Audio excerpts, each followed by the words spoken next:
Islamic Brotherhood Television.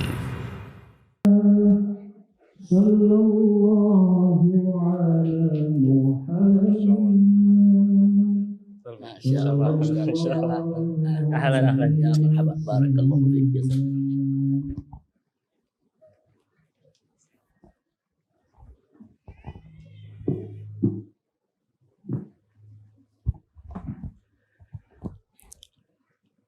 Assalamualaikum warahmatullahi wabarakatuh.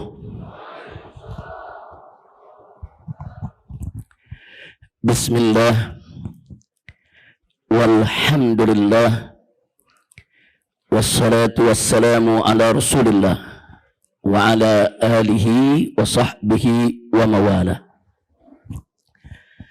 Siyadatul habaib wal masyaikh wal ulama wal dakatirah wal asatidh wa jami'il hadirin al-hibba'il a'izza rahimakumullah. Fi hadhihi al-munasabati as-sa'idati at-tayyibati al-mubarakah la ansa an usiyakum jami'an wa nafsi bi taqwallah wa bi ta'ati Rasulillah sallallahu alaihi wa alihi wa sahbihi wa sallam. فنسأل الله سبحانه وتعالى أن يهدينا إلى صراطه المستقيم ويجعلنا من المتقين آمين يا رب العالمين والحمد لله رب العالمين. Kepada para habaib, para alim ulama, para masyaikh, para asatidah dan seluruh hadirin dan hadirat, satu kehormatan dan kebahagiaan tersendiri bagi saya pada kesempatan hari yang penuh kebahagiaan dan keberkahan ini bisa hadir dalam satu acara yang luar biasa, yaitu acara wisuda para penghafal Al-Quran yang dilaksanakan oleh Ma'had Al-Askar. Kita sama mendoakan semoga yang mendirikan Ma'had Al-Askar, yang memperjuangkannya, yang mengurusnya, wabil khusus keluarga besar akhina Al-Fadil Syekh Fahmi bin Abdul Qadir Al-Askar hafidhahullah ta'ala wa ra'ah, senantiasa mendapatkan limpahan rahmat dan barakah dari Allah subhanahu wa ta'ala. Dan mudah-mudahan Ma'had Al-Askar nasallallahu subhanahu wa ta'ala an yaj'alahu ma'hadan ma'muran munawwaran salihan tayyiban nafi'an mubarakan amin ya rabbal alamin. Baik ahibba'il kiram, acara demi acara sudah sama kita ikuti dengan seksama. Bahkan ada bagian-bagian acara tadi yang begitu mengesankan, membuat kita semua terharu tatkala para wisudawan dan wisudawati tadi bertemu berpelukan dengan para orang tua mereka. Nah, kita berdoa mohon kepada Allah agar para wisudawan dan wisudawati yang tadi sudah diwisuda di tempat ini, semoga hafalannya diperkuat oleh Allah, dijaga oleh Allah, dan semoga tetap sampai akhir hayatnya menjadi hafiz dan hafizah. Amin ya rabbal alamin. Nah, berkaitan dengan ini ya ikhwan, saya ingin ingatkan diri saya dan semua yang ada di sini apa yang Allah nyatakan dalam Al-Qur'anul Karim. Wallahu subhanahu wa ta'ala qala inna nahnu nazzalna dzikra wa inna lahu lahafizun. Shadaqallahul azim. Luar biasa ibadallah. Dalam ayat ini Allah sendiri yang menyatakan inna nahnu, sesungguhnya kami, nazzalna dzikra, telah menurunkan az-dzikra. Az-dzikra salah satu nama daripada Al-Quran. Kita tahu bahwa Al-Quran memiliki banyak nama. Salah satu namanya disebutkan oleh Allah dalam Al-Quran adalah az-dzikra. Inna nahnu nazzalna dzikra wa inna lahu lahafizun. Dan Allah subhanahu wa ta'ala memberikan jaminan, di mana Allah menyatakan bahwa sesungguhnya kamilah yang akan menjadi penjaga Al-Quran. Bagian pertama yang ingin sama kita kaji pada kesempatan yang singkat ini, saudara, kenapa di awal ayat ini Allah memilih kata nahnu, inna nahnu. Allah memilih kata nahnu, Allah tidak memilih kata ana. Nahnu kita tahu dalam bahasa Indonesia adalah kami. Sesungguhnya kami yang telah menurunkan Al-Quran. Kami. Maka di sini ada dua jawaban yang menarik. Yang pertama, bahwa lafaz nahnu fil lughatil arabiyyah ini biasa digunakan li ta'zim, untuk menunjukkan keagungan Allah Subhanahu wa taala. Jadi kami dalam ayat ini bukan untuk menunjukkan adat, tapi untuk menunjukkan ta'zimillahi Subhanahu wa taala. Untuk kita mengagungkan Allah. Allah Maha Besar, Allah Maha Agung, dan Allah Maha Berhak untuk menggunakan nahnu untuk zatnya, saudara. Itu yang pertama. Tapi ada rahasia lain kedua yang juga perlu kita sama-sama menghayatinya, saudara. Kalau Allah Subhanahu wa taala sudah menyatakan nahnu, ada isyarat. Berarti di sana ada unsur lain yang Allah libatkan. Baik dalam penurunan Al-Quran maupun di dalam penjagaan Al-Quran. Di dalam menurunkan Al-Quran, unsur lain yang Allah libatkan. Pertama adalah malaikat Jibril alaihissalam, yang Allah libatkan, Allah tugaskan untuk melakukan proses pewahyuan kepada Nabi kita Sayyiduna Muhammad sallallahu alaihi wa alihi wa sahbihi wasallam. Nah, kemudian nggak sampai di situ. Kemudian Nabi alaihi salatu wasallam setelah menerima proses pewahyuan Al-Quranul Karim, beliau sampaikan kepada para sahabatnya yang mulia radhiyallahu anhum. Di mana kemudian para sahabatnya menyampaikan ke tabi'in, tabi'in menyampaikan ke tabi'in, dan seterusnya sampai ke zaman kita sekarang ini. Jadi bagaimana Allah menurunkan Al-Quran kepada kita melalui proses pewahyuan, melalui malaikat Jibril kepada Nabi. Kemudian Nabi menyampaikan ke sahabat, sahabat menyampaikan ke tabi'in, tabi'in menyampaikan ke tabi'in, dan seterusnya sedemikian rupa. Inilah unsur-unsur lain yang dilibatkan oleh Allah Subhanahu wa taala di dalam menyampaikan Al-Quran hingga sampai kepada kita saat ini. Alhamdulillahi Rabbil Alamin. Nah, bagian berikutnya adalah ternyata dilibatkan oleh Allah Subhanahu wa taala ini bukan hanya dalam soal penurunan Al-Quran. Karena berikutnya Allah menyatakan wa inna lahu lahafizun, dan sesungguhnya kami yang akan menjadi penjaga bagi Al-Quran. Nah, di dalam menjaga Al-Quran pun Allah Subhanahu wa taala juga menggunakan kata inna. Lagi-lagi Allah menggunakan kata kami, saudara.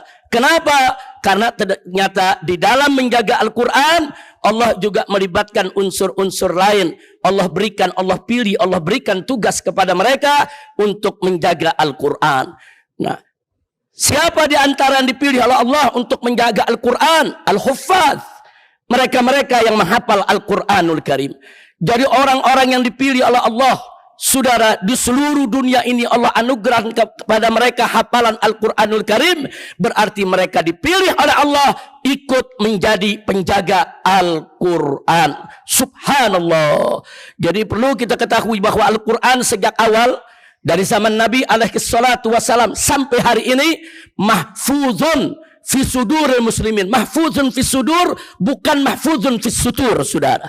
Jadi Al-Quran bukan hanya yaitu tersimpan di balik lembaran-lembaran mushaf, saudara.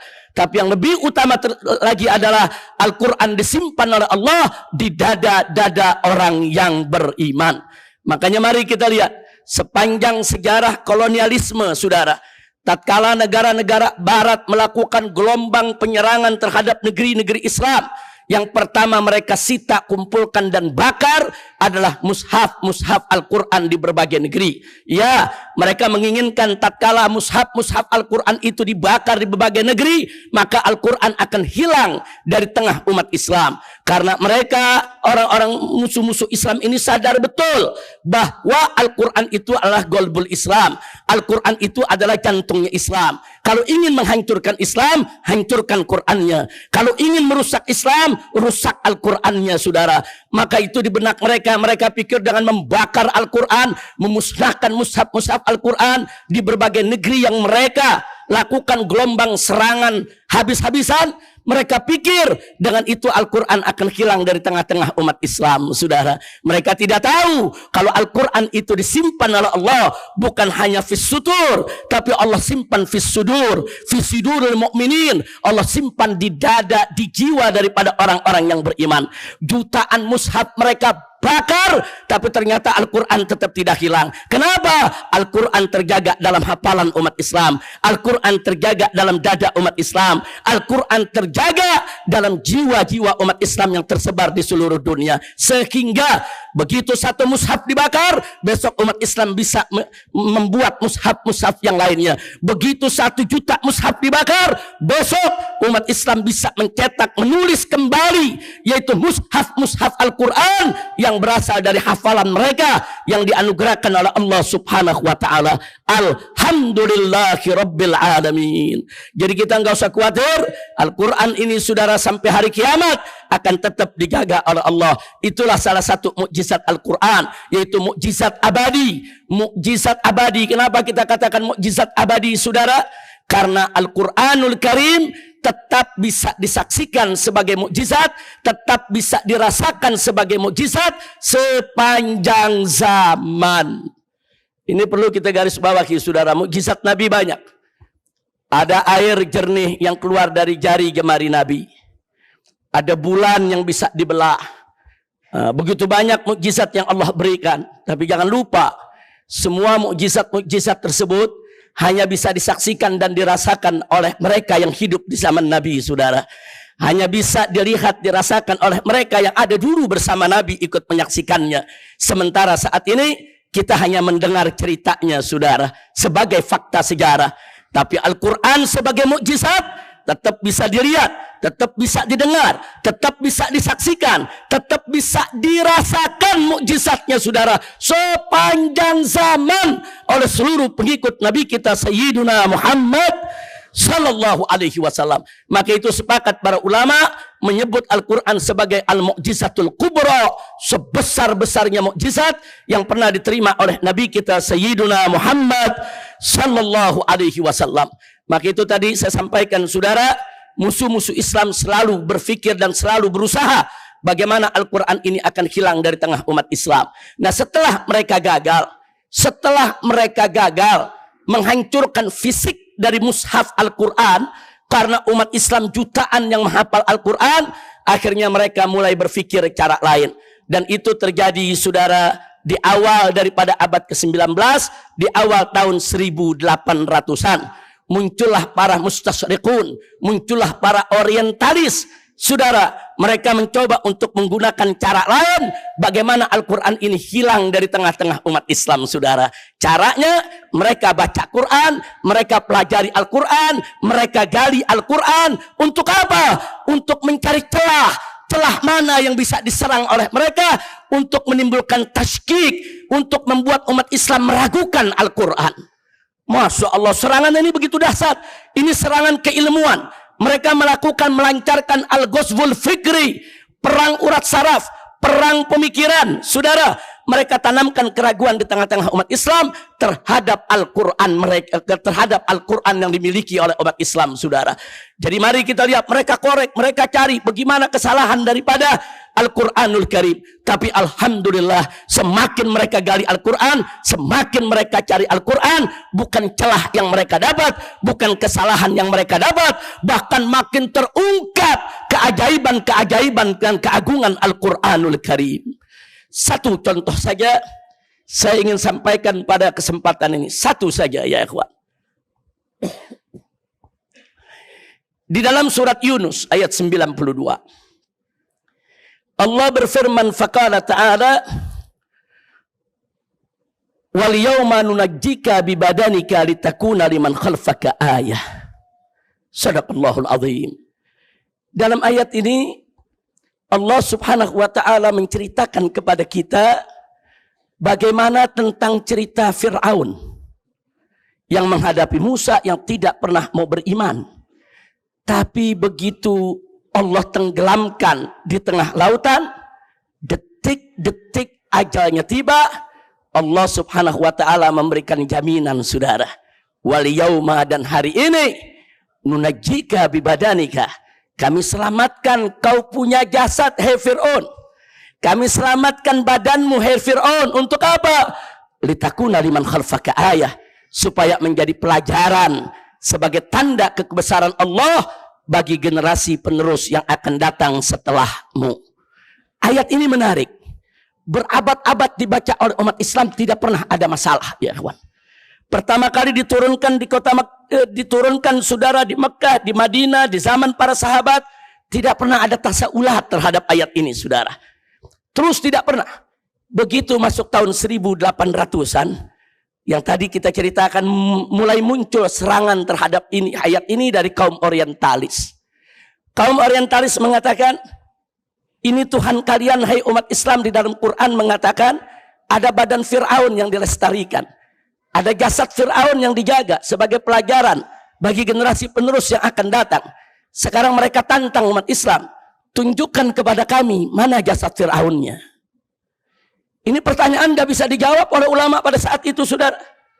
Kenapa? Karena memang jasad Fir'aun belum ditemukan. Di tahun 1800 awal, jasad Fir'aun yang Allah tenggelamkan di zaman Nabi Musa, belum ada yang menemukannya, saudara.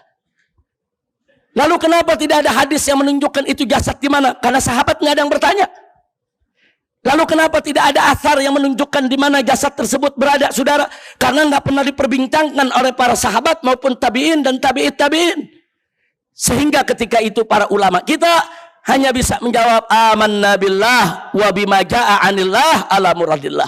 Kami beriman kepada Allah dan kami beriman dengan apa-apa yang datang dari Allah sesuai dengan maksud Allah. Apa yang ada di Quran pasti benar.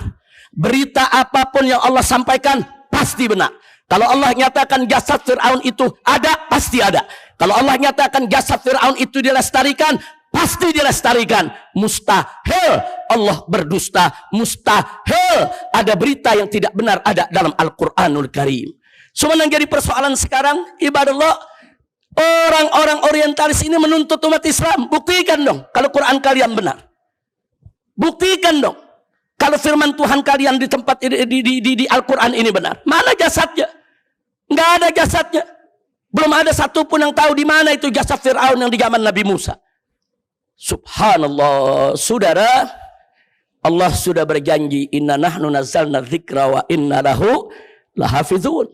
Dan di dalam ayat yang lain Allah menyatakan, faqala ta'ala sanurihim fil afaq, sanurihim ayatina fil afaq wa fi anfusihim hatta yatabayyana lahum annahul haq. Allah sudah janji, sanurihim ayatina, kami akan perlihatkan kepada mereka, orang-orang yang meragukan Al-Quran, kami akan perlihatkan ke mereka ayatina, ayat-ayat tanda-tanda kebesaran kami fil afaq, di seluruh ufuk alam semesta, wa fi anfusihim, dan di dalam mereka, diri mereka sendiri. Agar kenapa? Hatta yatabayyana lahum annahul haq, agar menjadi jelas bagi mereka bahwasanya Al-Quran itu adalah benar. Al-Quran itu bukan bohong. Ini Allah sudah janjikan, saudara. Innallaha la yukhliful mi'ad. Allah tidak pernah dan tidak akan pernah mengingkari janjinya. Begitu umat Islam diserang oleh pemikiran orientalis yang membabi buta, begitu para ulama berusaha untuk menjawab semampu sekuat mereka, saudara, menjawab dengan iman, menjawab dengan keyakinan, tapi para orientalis nggak menerima, saudara. Mereka butuh bukti fisik. Mana bukti fisiknya jasad Fir'aun tersebut? Nah, akibatnya apa? Serangan ini, saudara, sempat menggoyahkan kalangan awam umat Islam. Umat Islam yang awam, yang nggak ngerti, yang nggak mendalam, mulai goyang, saudara. Akhirnya apa mereka bilang? Ternyata Al-Quran isinya hanya dongeng, hanya cerita bohong. Katanya ada jasad Fir'aun, ternyata nggak ada. Hei umat Islam, kenapa kau masih percaya Al-Quran? Ternyata Al-Quran isinya hanya khurafat, hanya cerita-cerita dongeng yang tidak bisa dipertanggungjawabkan dan tidak bisa dibuktikan. Begitu goyang, saudara, umat yang di bawah, ulama terus berusaha menjaga iman umat Islam. Begitu di titik yang sudah sangat berbahaya, pertolongan Allah datang, saudara. Subhanallah. Apa yang terjadi? Serangan itu terjadi dari tahun 1800-an, di pertengahan abad ke-19, saudara. 1800-an, 1850-an, 1860-an. Akhirnya, saudara, di tahun 1896, saudara, seorang ahli arkeologi dari Prancis yang bernama Loret melakukan penelitian arkeologi, saudara, di seluruh jazirah Mesir. Karena saat itu Mesir ada di bawah penjajahan Inggris. Sehingga arkeolog Prancis ini dengan leluasa untuk melakukan penelitian. Singkat cerita, di tahun 1896 perjalanan arkeologi Loret ini saudara dari Prancis sampai ke satu kota di selatan Mesir yang bernama kota Al-Uqsur, atau orang Indonesia bilangnya Luxor saudara. Begitu sampai di sana dilakukan penggalian arkeologi di tepi Sungai Nil. Akhirnya di sana ditemukan Wadil Muluk yang artinya lembah raja-raja saudara. Ternyata raja-raja Mesir kuno semua dimakamkan di tempat tersebut saudara. Nah dari tempat tersebut begitu digali didapatkan beberapa belas mumi. Mumi saudara itu jasad daripada raja-raja Mesir yang diawetkan. Biasanya diawetkan secara tradisional. Mereka memakai herbal, memakai dedaunan, memakai pohon, memakai balsam saudara. Supaya jasad itu tidak termakan oleh rayap. Saudara, ada belasan. Mereka dapatkan belasan mumi. Dan kemudian dibungkus saudara dengan kain sedemikian rupa agar jasad itu bisa awet. Dan ini hanya dilakukan untuk raja-raja Mesir kuno. Karena Fir'aun itu sebetulnya gelar saudara. Ada Fir'aun yang pertama, Fir'aun kedua, ada Ramses dan lain sebagainya. Singkat cerita saudara, titik terang mulai muncul. Belasan mumi raja Mesir ditemukan saudara. Ini tahun 1896. Tapi ketika itu pemerintah Prancis yang menjajah Mesir melarang mumi tersebut dibuka saudara.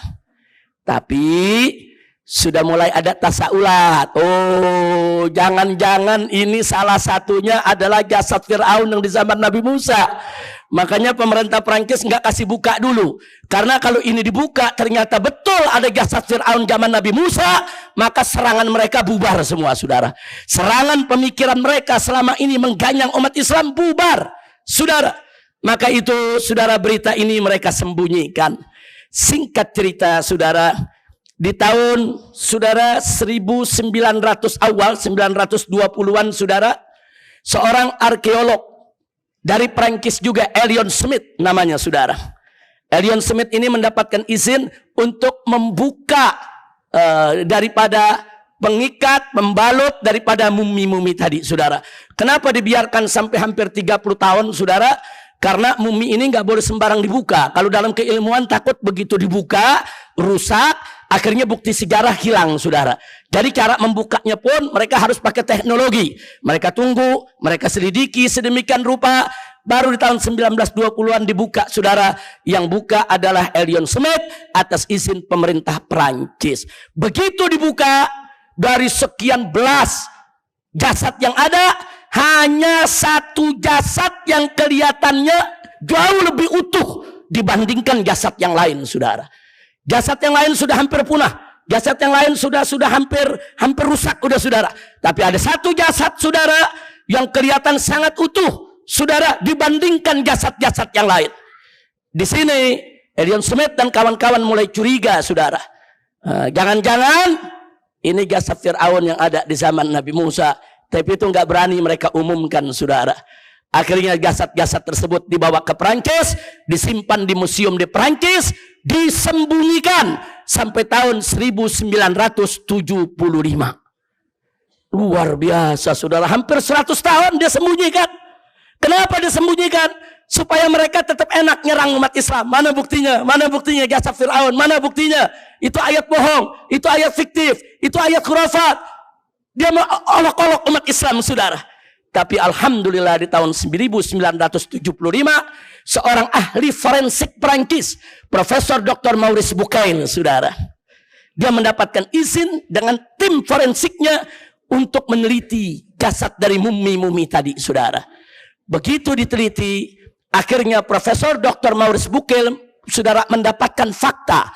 Kenapa mumi yang lain kok sudah rusak, hampir hilang, sementara yang satu ini kok lebih awet, lebih utuh, nggak hilang, nggak musnah seperti yang lain.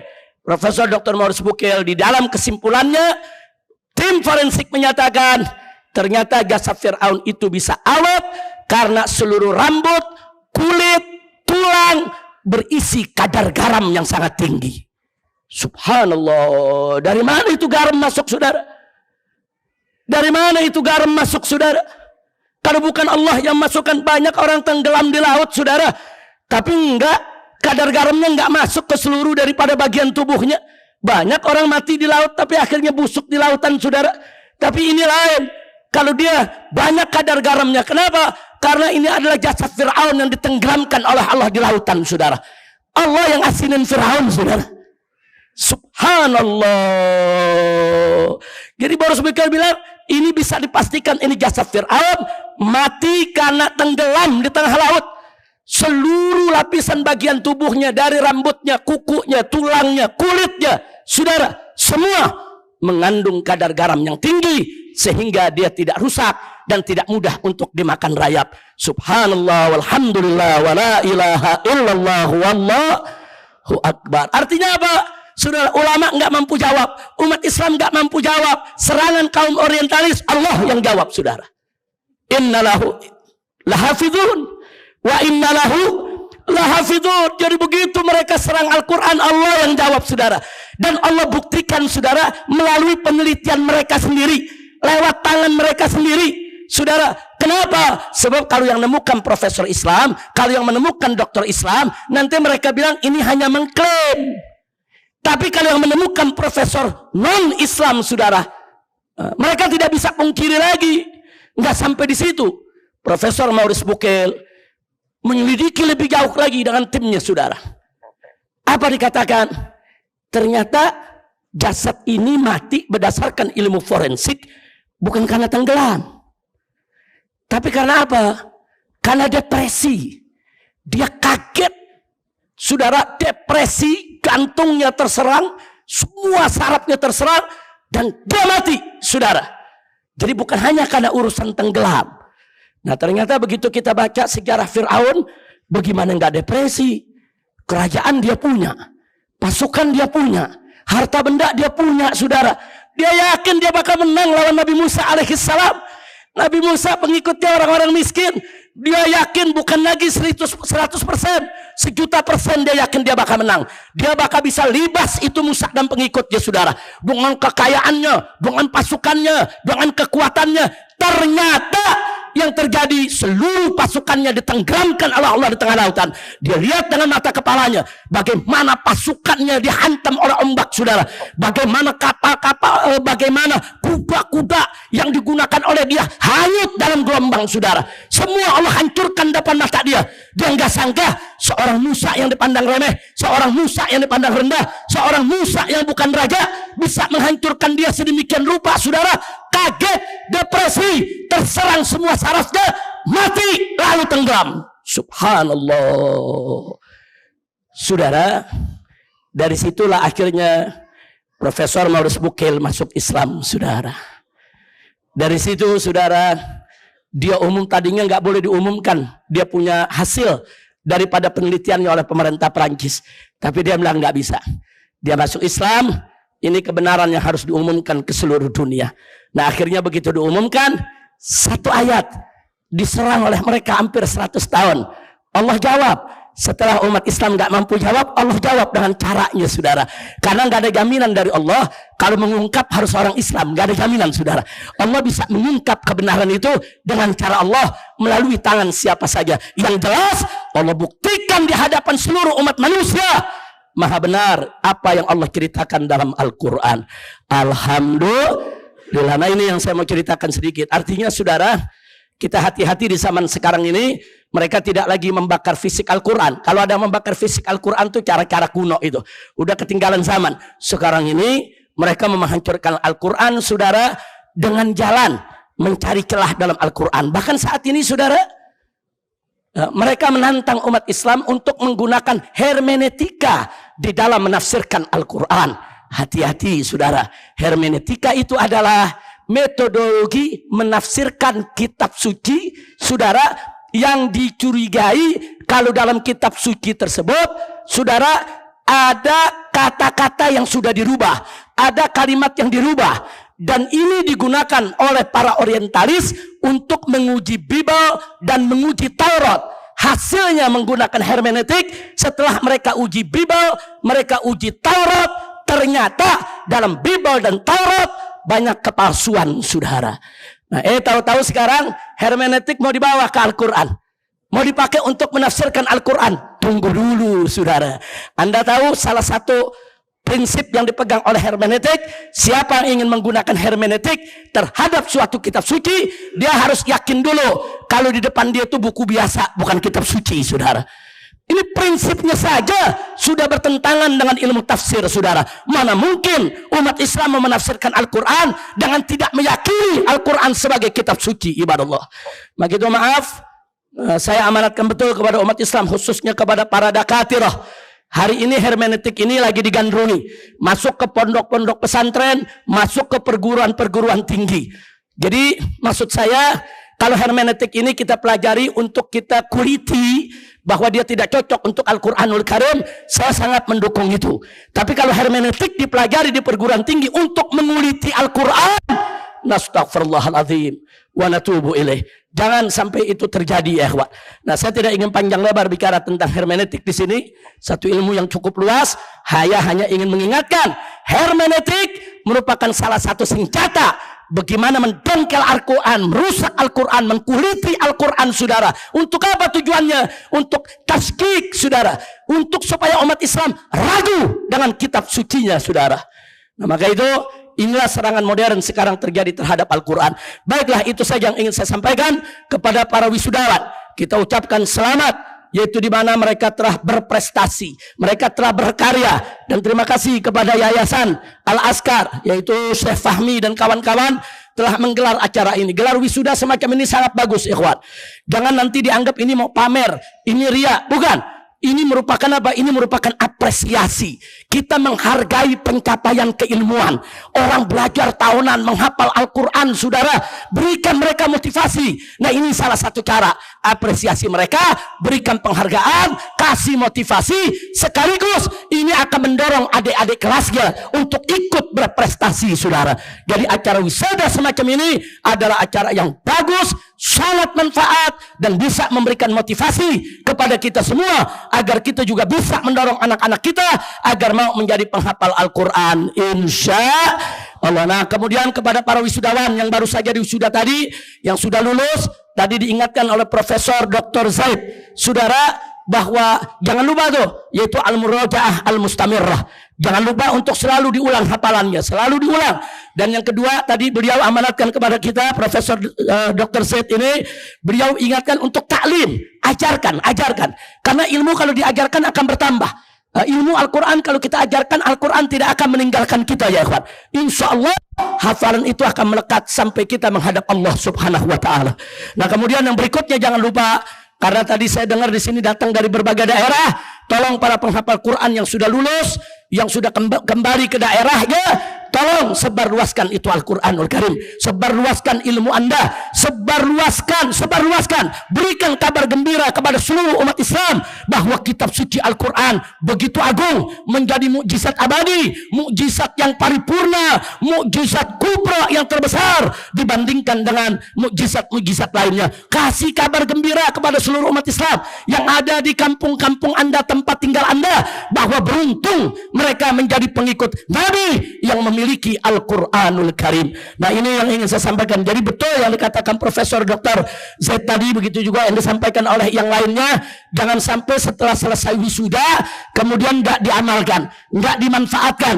Sayang sekali. Dan terima kasih kepada Perguruan Tinggi Ilmu Al-Quran, Perguruan Tinggi Ibn Khaldun. Begitu juga tadi ada yang dari Bogor. Ini punya pondok pesantren, ada cabang juga di Surabaya kalau tidak salah.